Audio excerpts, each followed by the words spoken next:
Bismillahirrahmanirrahim.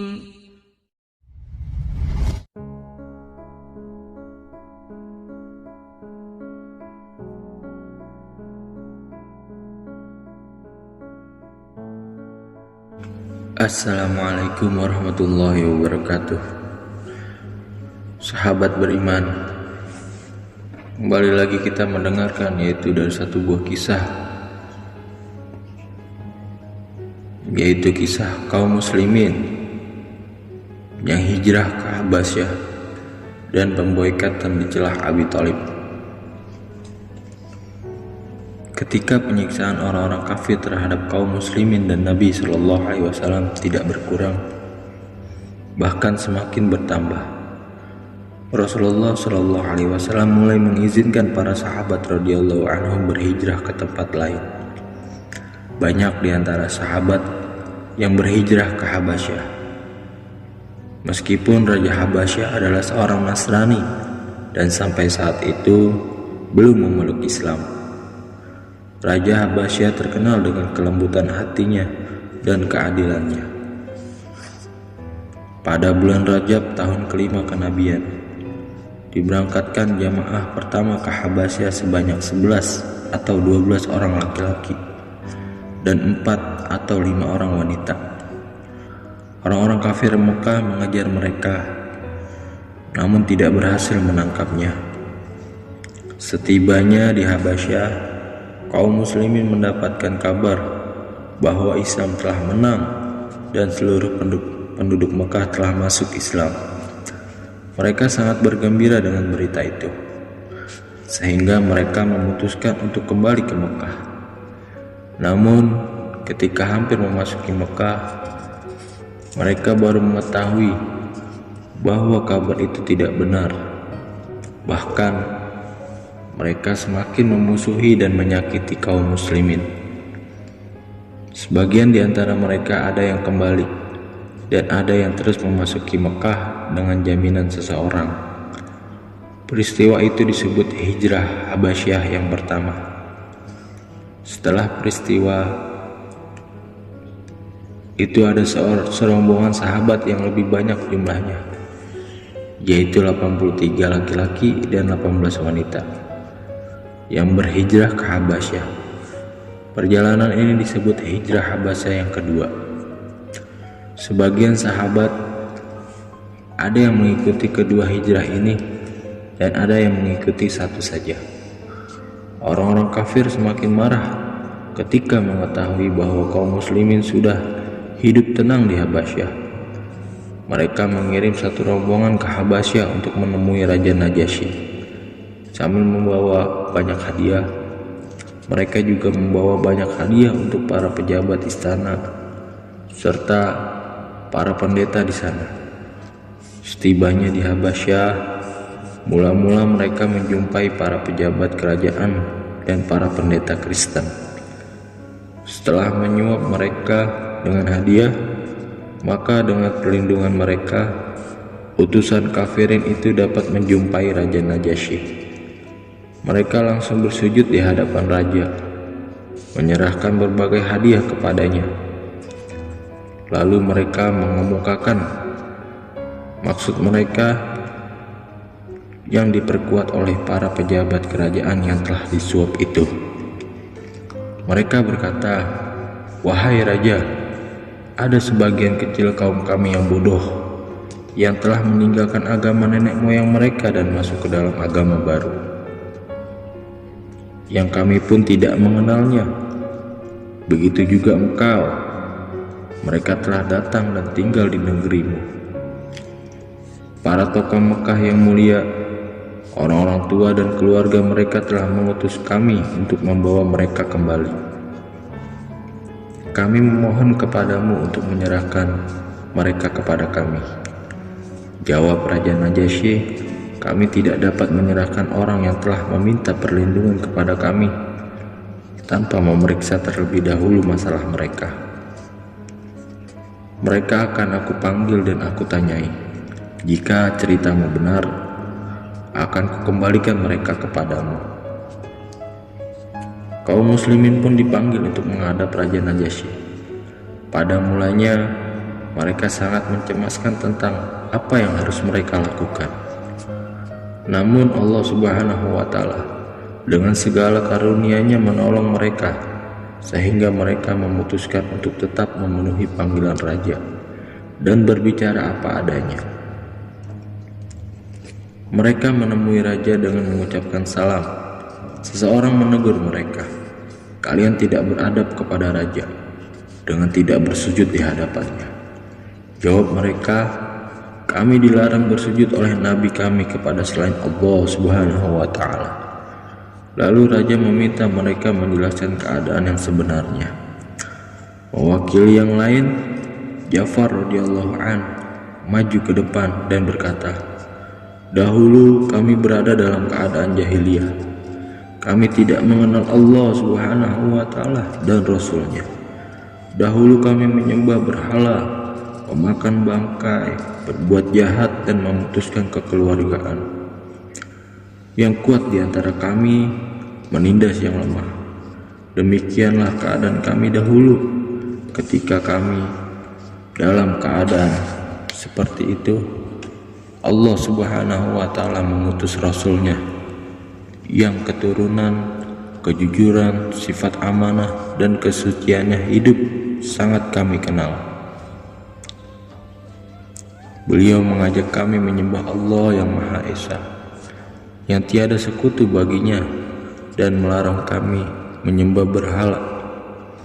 Beliau menyuruh kami berbuat baik dan melarang berbuat jahat. Beliau menyuruh kami berkata jujur, bersifat amanah, dan menjaga silaturahmi. Beliau juga menyuruh berbuat baik kepada tetangga, mendirikan sholat, berpuasa, dan bersedekah. Beliau mengajarkan kami akhlak terpuji, melarang kami berzina, berdusta, memakan harta anak yatim, menuduh orang lain, dan berbuat perbuatan buruk lainnya. Beliau mengajak kami Al-Quran yang mulia, dan kami beriman terhadapnya serta mengamalkan segala firman-Nya. Berkenan dengan hal ini,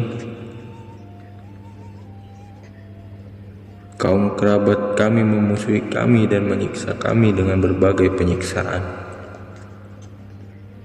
Kami adalah orang-orang yang tertindas, dan Nabi kami telah menyuruh kami berhijrah memohon perlindungan di negerimu ini. Raja Najasyi bertanya lagi, "Sekarang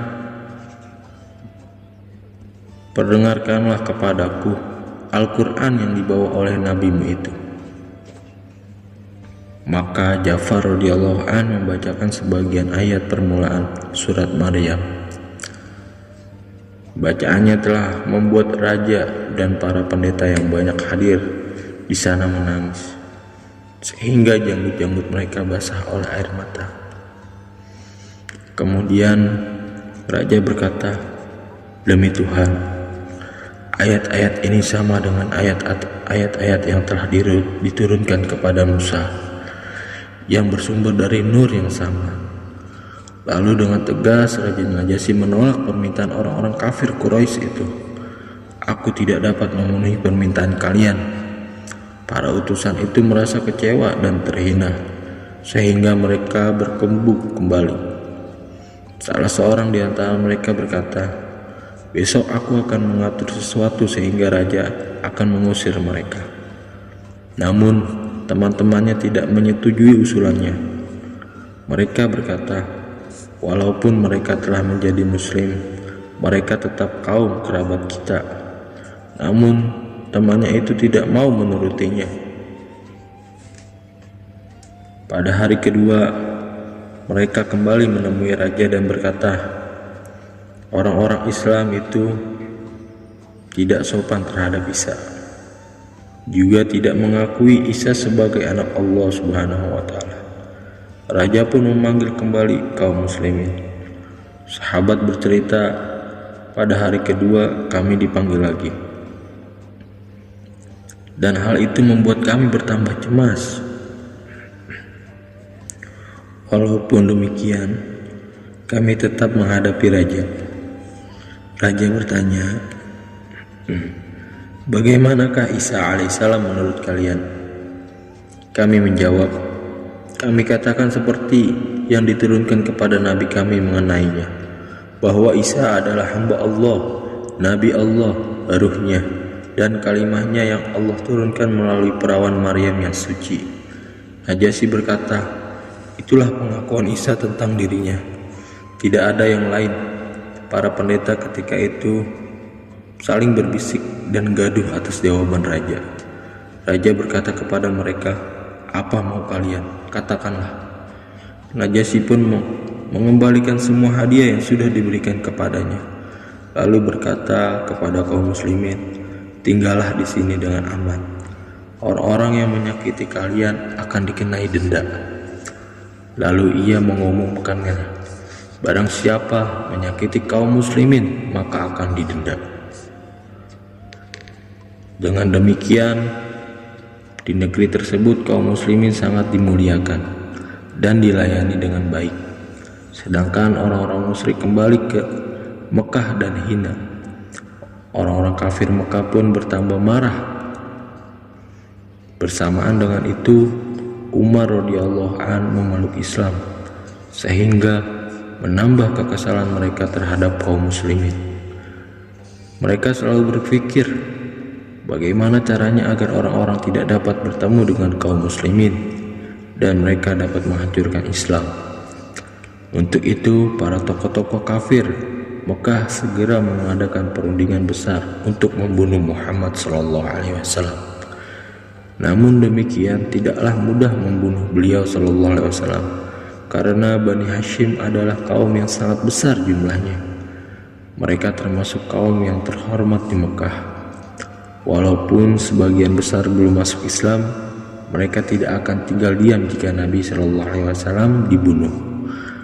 Akhirnya, di pertemuan itu diputuskan kesepakatan untuk memboikot Banu Hashim dan Banu Muthalib.